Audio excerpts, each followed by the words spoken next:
নমস্কার বন্ধুরা, ভৌতিক রহস্য চ্যানেলে তোমাদের সবাইকে আরও একবার স্বাগত।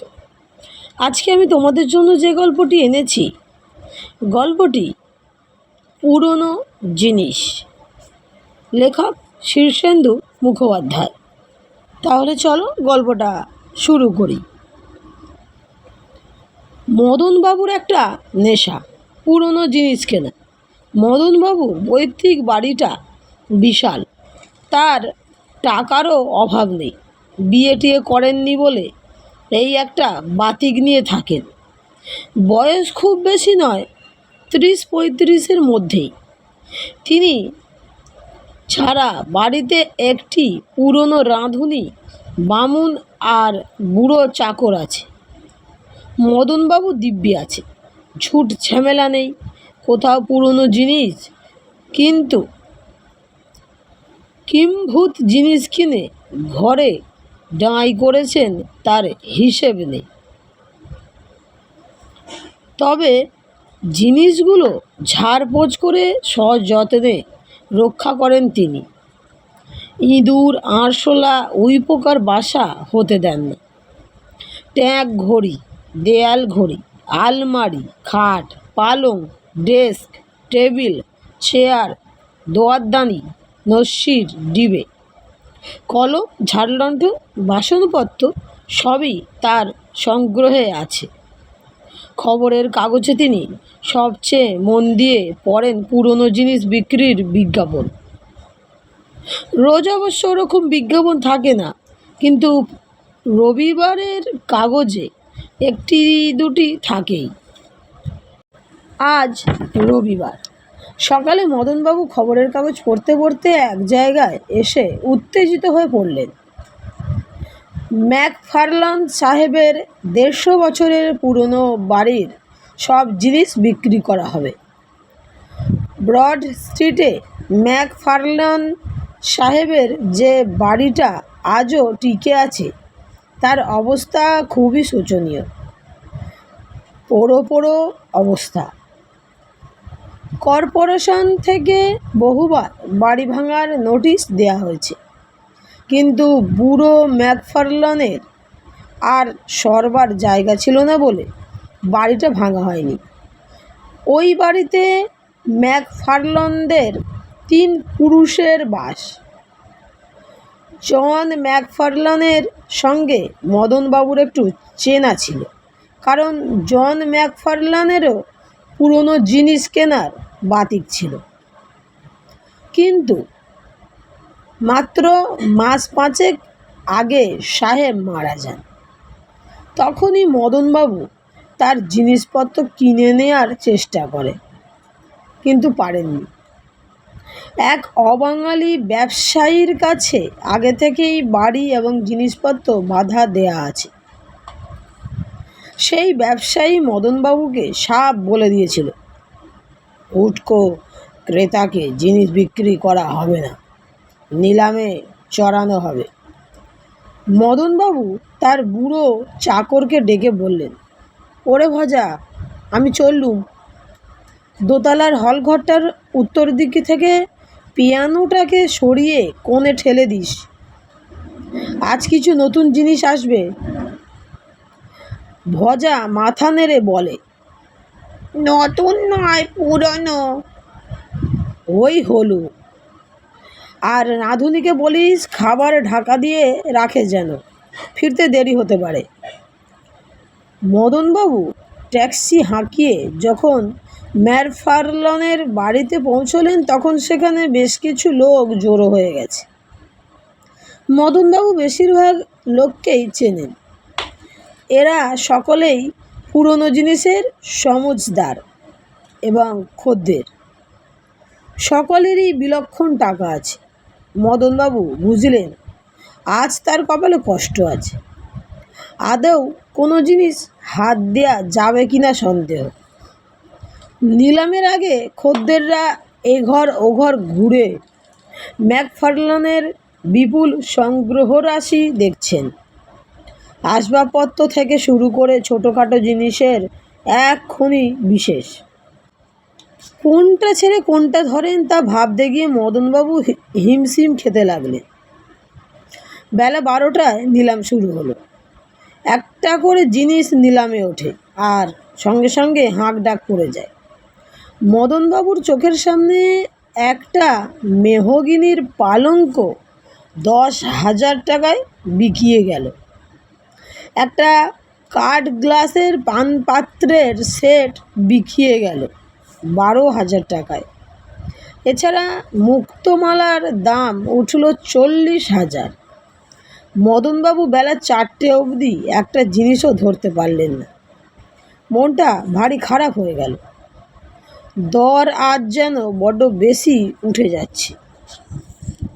একেবারে শেষ দিকে একটা পুরনো কাঠের আলমারি নিলামে উঠল, বেশ বড়সড় এবং সাদামাটা। আলমারিটা অন্তত একটা স্মৃতিচিহ্ন হিসাবে কবজা করার জন্য মদনবাবু প্রথমেই দর হাঁকালেন 5,000। অমনি পাশ থেকে কে যেন ডেকে দিল, 20,000। মদনবাবু অবাক হয়ে গেলেন। একটা কাঠের আলমারির দর এত ওঠার কথাই না। কেউ ফাঁকা আওয়াজ ছেড়ে দর বাড়াচ্ছেন নাকি? নিলামে এরকম প্রায় হয়। তবে মদনবাবুর মর্যাদাতেও লাগছিল খালি হাতে ফিরে যাওয়াটা। একটা কিছু না নিয়ে যেতে পারলে নিজের কাছেই যেন নিজে মুখ দেখাতে পারবেন না। মদনবাবু তাই মরিয়া হয়ে ডাকলেন, 21,000। আশ্চর্য, এই যে দর আর উঠল না। 21,000 টাকায় আলমারিটা কিনে মহানন্দে বাড়ি ফিরলেন মদনবাবু। যদিও মনে মনে বুঝলেন দরটা বড্ড বেশি হয়ে গেল। পরদিন সকালে আলমারিটা কুলিরা ধরাধরি করে পৌঁছে দিয়ে গেল। দোতলার হলঘরে উত্তর দিকে জানালার পাশেই সেটা রাখা হলো। বেশি ভারী জিনিস। 10টা কুলি গলদঘর্ম হয়ে গেছে এটাকে তুলতে। নিলামওয়ালার দেয়া চাবি দিয়ে আলমারিটা খুলে ফেললেন মদনবাবু।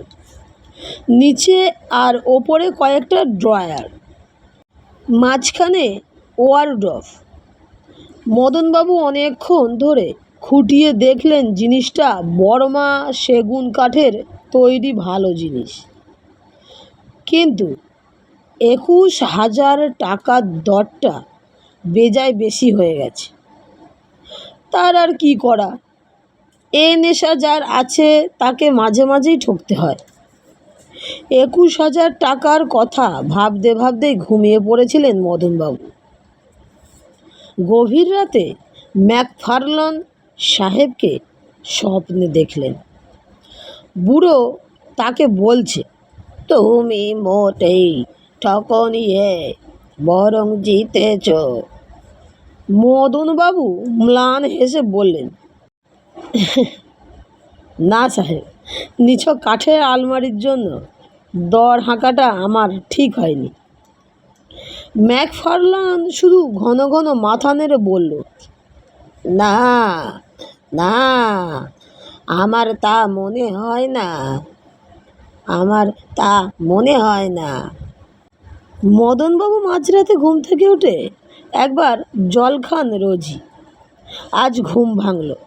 পাশের টেবিল থেকে জলের গ্লাসটা নিতে গিয়ে হঠাৎ শুনলেন পাশের হলঘর থেকে যেন একটু খুটুর খুটুর শব্দ আসছে। ওই ঘরে তার সব সাধের পুরনো জিনিস। মদনবাবু তাড়াতাড়ি উঠে টর্চ নিয়ে পাশের ঘরে হানা দিলেন।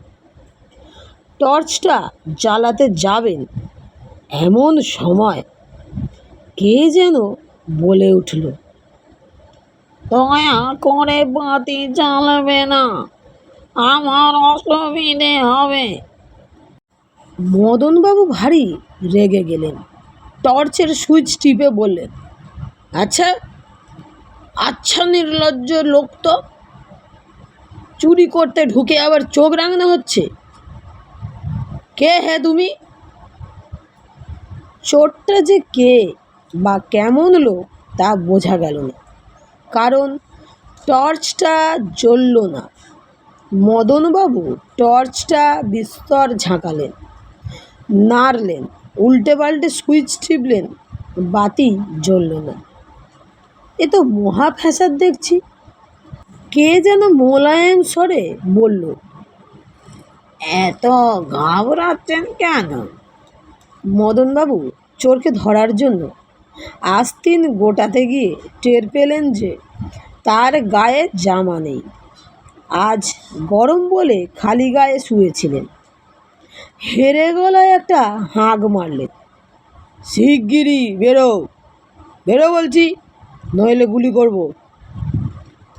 আমার কিন্তু রিভলভার আছে। নেই। কে বললো নেই? জানি কি না, কিন্তু লাঠি আছে। খুঁজে পাবে না। কে বললো খুঁজে পাবো না? অন্ধকারে লাঠি খোঁজা কি সোজা? আমার গায়ে কিন্তু সাংঘাতিক জোর, এক ঘুষিতে নারকেল ফাটাতে পারি। কোনোদিন ফাটাননি। কে বললো ফাটাইনি? জানি কি না, আপনার গায়ে তেমন জোরই নেই। আমি লোক ডাকি, দাঁড়াও। কেউ আসবে না। কিন্তু খামোকা কেন চেঁচাচ্ছেন? চেঁচাবো না? আমার এত স্বাদের সব জিনিস এ ঘরে, আর এই ঘরেই কি না চোর? চোর বটে, কিন্তু এলে বেলে চোর নই মশাই। তার মানে? কাল সকালে বুঝবেন। এখন যান, গিয়ে ঘুমোন, আমাকে ডিস্টার্ব করবেন না। মদনবাবু ফের ঘাবড়ে গিয়ে ফিরে এলেন ঘরে। দুরু দুরু বুকে বসে থেকে পাশের ঘরের নানা বিচিত্র শব্দ শুনতে লাগলেন। তার স্বাদের সব জিনিস বুঝি এবারে যায়। দিনের আলো ফুটতেই মদনবাবু গিয়ে হল ঘরে ঢুকে যা দেখলেন তাতে ভারী অবাক হয়ে গেলেন। ম্যাকফার্লনের সেই কাঠ গ্লাসের পাত্রের সেটা আর একটা গ্র্যান্ডফাদার ক্লক হল ঘরে দিব্যি সাজিয়ে রাখা। এ দুটো জিনিস কিনেছিল দুজন আলাদা খদ্দের। খুশি হবেন কি দুঃখিত হবেন তা বুঝতে পারলেন না মদনবাবু, কিন্তু অনেক ভেবেচিন্তে শেষে খুশি খুশি লাগছিল তার। আবার রাত হলো। মদনবাবু খেয়ে দিয়ে শয্যা নিলেন, তবে ঘুম হলো না।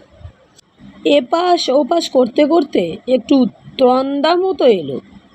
হঠাৎ হলঘরে আগের রাতের মতো শব্দ শুনে তড়াক করে উঠে পড়লেন। হলঘরে গিয়ে ঢুকে টর্চটা জ্বালাতে চেষ্টা করলেন। কে? তা দিয়ে আপনার কি দরকার? যান না, গিয়ে শুয়ে থাকুন, আমাদের কাজ করতে দিন। মদনবাবু একটু কাঁপা গলায় বললেন, এই তোমরা কারা বাবারা? সে কথা শুনলে আপনি ভয় পাবেন। ইয়ে তা তা আমি একটু ভীতু বটে, কিন্তু বাবারা এসব কি হচ্ছে একটু জানতে পারি না? খারাপ তো কিছু হয়নি মশাই, আপনার তো লাভই হচ্ছে। তা হচ্ছে, তবে কিনা চুরির দায়ে না পড়ি। তোমরা কি চোর? লোকটা এবার রেগে গিয়ে বলল, কাল থেকে চোর চোর করে গলা শুকোচ্ছেন কেন? আমরা ফালতু চোর নই তো। তবে আমরা ম্যাকফার্লন সাহেবের সব চানা চামুন্ডা। আমি অলঙ্গে সর্দার, যাকে আপনি কিনেছেন 21,000 টাকায় আলমারি। আগে আগে আমরা সব ঠিক করেই রেখেছিলাম যে খুশি আমাদের কিনুন না কেন, আমরা শেষ অবধি সবাই মিলেমিশে থাকবো। তাই কি? তাই সবাই জোট বাঁধছি, তাতে আখেরে আপনারই লাভ।